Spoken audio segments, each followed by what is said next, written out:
जय माता दी। दोस्तों कैसे हैं आप सब। दोस्तों बात कर रहे हैं 25 और 26 नवंबर की कि ये 2 दिन मकर राशि वालों के लिए कैसे रहने वाले हैं।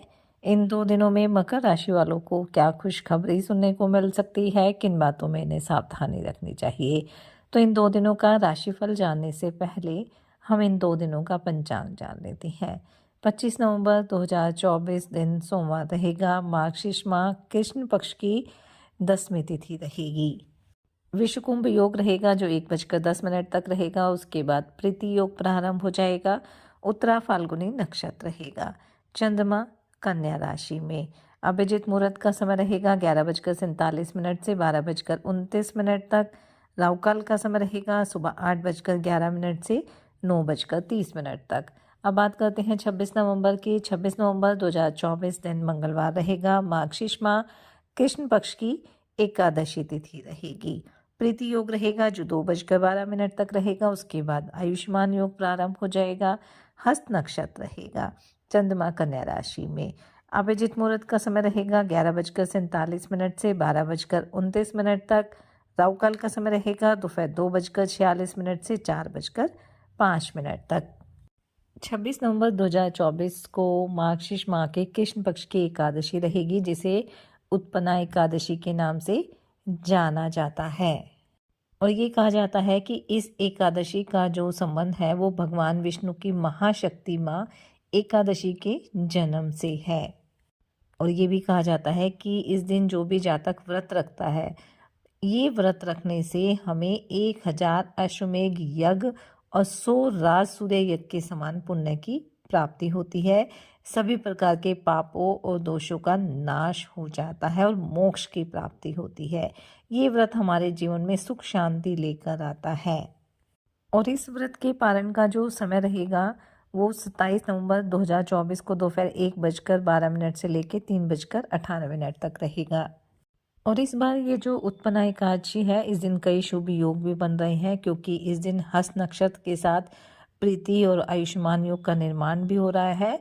और इन शुभ योग में भगवान विष्णु और माता लक्ष्मी की पूजा अर्चना करने से हमें पुण्य की प्राप्ति होगी, हमारी मनोकामना भी पूरी होगी। तो आप जो भी ये व्रत रखते हैं पूरे विधि विधान के साथ भगवान विष्णु की पूजा अर्चना करें। ओम नमो भगवते वासुदेवाय नमः मंत्र का आप जाप करें। भगवान विष्णु को भोग में तुलसी पत्र आप अवश्य शामिल करें, क्योंकि बिना तुलसी के भगवान विष्णु अपना भोग स्वीकार नहीं करते हैं। अपनी सामर्थ्य अनुसार गरीब और असहाय लोगों की आप मदद करें, उन्हें दान दक्षिणा दे सकते हैं, उन्हें आप भोजन करा सकते हैं। साथ ही इस दिन तुलसी पूजन भी करें, क्योंकि तुलसी पूजन करने से भगवान विष्णु और माता लक्ष्मी का आशीर्वाद भी हमें मिलता है और हमारे घर परिवार में सुख समृद्धि भी बनी रहती है। इस एकादशी के दिन पीपल के पेड़ पर भी आप जल अर्पित करें, क्योंकि ये कहा जाता है कि पीपल के पेड़ में भगवान विष्णु का वास होता है और उन्हें जल अर्पित करने से वो प्रसन्न होते हैं। इस तरह इस दिन आप तुलसी और पीपल के पौधे की पूजा अर्चना अवश्य करें, दीपक जलाएं और भगवान विष्णु से प्रार्थना करें। आपकी जो भी मनोकामना है वो अवश्य पूरी होगी। तो चलिए बात कर लेते हैं ये 2 दिन मकर राशि वालों के लिए कैसे रहेंगे। ये 2 दिन मकर राशि वालों के लिए मिले जुले रहेंगे, क्योंकि इन 2 दिनों में चंद्रमा वैसे तो मकर राशि के भाग्य स्थान में है, लेकिन आप सब जानते ही हैं कि कन्या राशि में केतु भी है। और जब चंद्र केतु की युति होती है तो ग्रहण दोष भी लगता है। इसलिए इन 2 दिनों में आपको अपने कार्यों में सफलता प्राप्त करने के लिए थोड़ा सा धैर्य बनाकर चलना होगा, समझदारी के साथ चलना होगा। और जहाँ भी असमंजस की स्थिति लगे उसमें जल्दबाजी में निर्णय ना लें, बल्कि बड़ों की सलाह लेकर अगर आप निर्णय लेंगे तो समय आपके लिए और भी बेहतर रहेगा। इन 2 दिनों में जितना आप सूझबूझ दिखाकर अपने काम करेंगे, उतना ही आपके सभी कार्य पूरे हो जाएंगे। नौकरी पेशा लोगों को अपने उच्च अधिकारियों का पूरा सहयोग मिलने वाला है। बस थोड़ा सा सहकर्मियों के साथ सामंजस्य बना कर चलें, और सबसे जरूरी कि अपने मन में नकारात्मक विचार ना लेकर आए।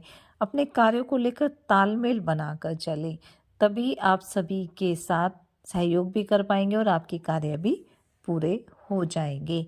आर्थिक दृष्टिकोण से वैसे ये दोनों दिन अच्छे रहने वाले हैं। आपके धन धान्य में वृद्धि होगी, इससे मन भी प्रसन्न रहेगा। लेकिन कोई भी नया निवेश आप करना चाहते हैं तो वो आप समझदारी के साथ करें।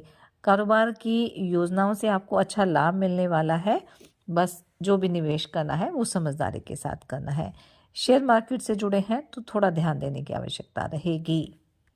पारिवारिक दृष्टिकोण से देखें तो 2 दिन अच्छे ही रहेंगे। दाम्पत्य जीवन आपका सुखद रहेगा, प्रेम संबंधों के लिए भी समय अच्छा रहेगा। वहीं माता-पिता से भी पूरा सहयोग मिलने वाला है। बस ज़रूरी ये रहेगा कि सभी की बात को सुने भी, समझे भी और सभी के साथ सहयोग करके चलेंगे, तो आपको किसी तरह की समस्या नहीं होगी, बल्कि माता-पिता के आशीर्वाद से कोई रुका हुआ काम भी आपका पूरा हो जाएगा। बस आपको ध्यान रखना है कि आप उनका ध्यान रखें, उनकी सेवा करें, उनका हर तरह से आपको ध्यान रखना है। अगर किसी से कोई वादा किया है, तो उसे पूरा करने का प्रयास करें।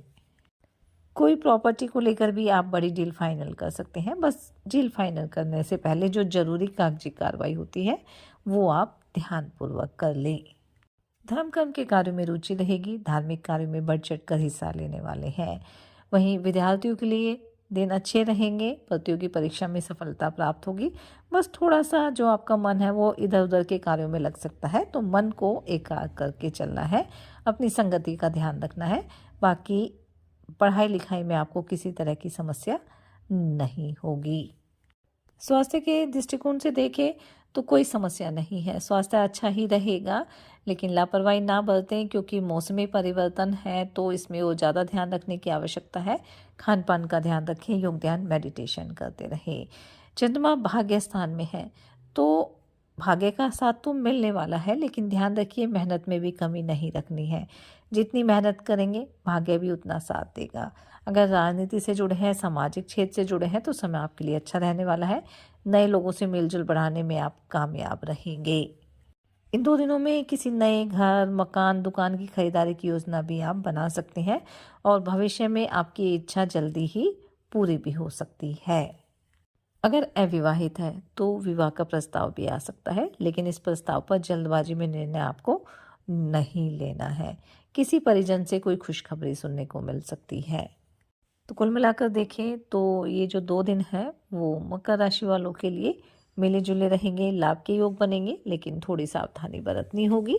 साथ ही सच्चे मन से ईश्वर आराधना करें, हनुमान जी और शनिदेव की आराधना करें, हनुमान चालीसा का पाठ जरूर करें।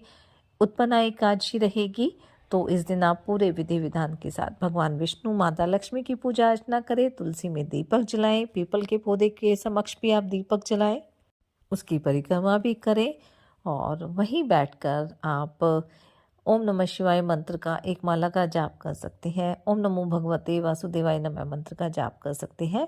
इससे आपकी जो भी मनोकामना है वो अवश्य पूरी होगी। ये 2 दिन आपके लिए मंगलकारी रहे, शुभता भरे रहे। इसी मंगल कामना के साथ जय माता दी।